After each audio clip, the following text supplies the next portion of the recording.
اگر بادشاہ کو پسند ہو تو مجھے اجازت دے کہ میں جا کر اپنے باپ دادا کے شہر کو تعمیر کروں۔ ہمارے لیے آج کی پہلی تلاوت نہمیہ نبی کی کتاب اس کا 2 باب 1 سے 8 آیات۔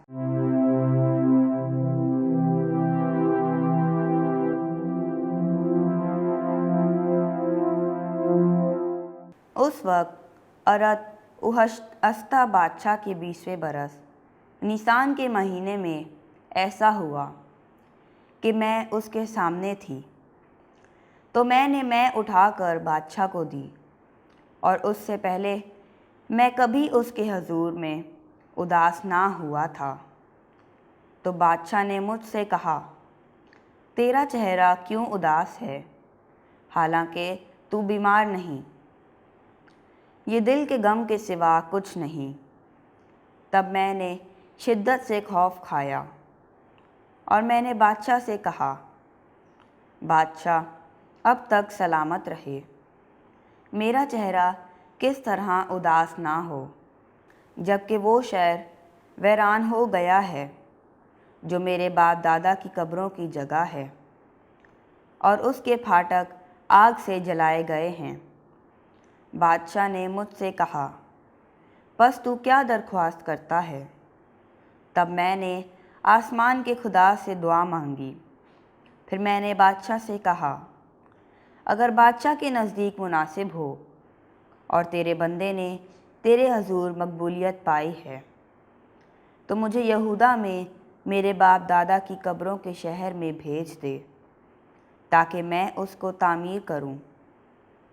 تب بادشاہ نے مجھ سے کہا، اور ملکہ نے بھی جو اس کے پاس بیٹھی تھی، کہ تیرا سفر کب تک ہوگا اور تو کب لوٹے گا؟ اور بادشاہ کے نزدیک اچھا معلوم ہوا کہ مجھے بھیج دے، اور میں نے ایک مدت کا وعدہ کیا۔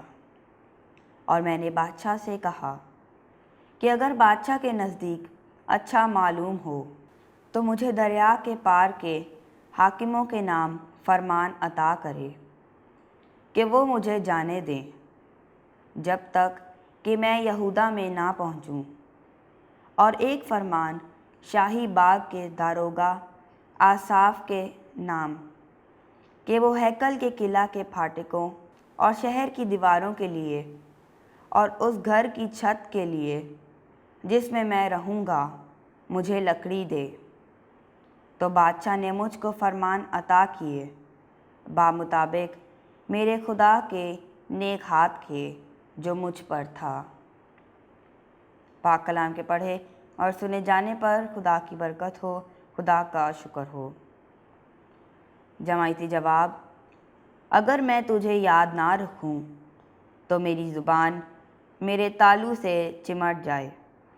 ہم بابل کی نہروں پر بیٹھے اور سیہون کو یاد کر کے روئے۔ وہاں کے بید کے درختوں سے ہم نے اپنی بربطیں لٹکا دیں۔ جماعتی جواب، اگر میں تجھے یاد نہ رکھوں تو میری زبان میری تالو سے چمٹ جائے۔ وہاں ہمیں اسیر کرنے والوں نے کہا کہ گاؤ، ہمارے ستانے والوں نے کہا کہ خوشی مناؤ۔ سیہون کے گیتوں میں سے کوئی ہم کو سناؤ۔ جماعتی جواب، اگر میں تجھے یاد نہ رکھوں تو میری زبان میرے تالو سے چمٹ جائے۔ ہم اجنبی ملک میں خداوند کا گیت کیوں گائیں؟ اے یروشلم، اگر میں تجھے فراموش کر دوں تو میرا دہنا ہاتھ بھی فراموش کر دیا جائے۔ جماعتی جواب، اگر میں تجھے یاد نہ رکھوں تو میری زبان میرے تالو سے چمٹ جائے۔ اگر میں تجھے یاد نہ رکھوں، اگر یروشلم کو اپنی ہر خوشی پر ترجیح نہ دوں تو میری زبان میرے تالو سے چمٹ جائے۔ جماعتی جواب، اگر میں تجھے یاد نہ رکھوں تو میری زبان میرے تالو سے چمٹ جائے۔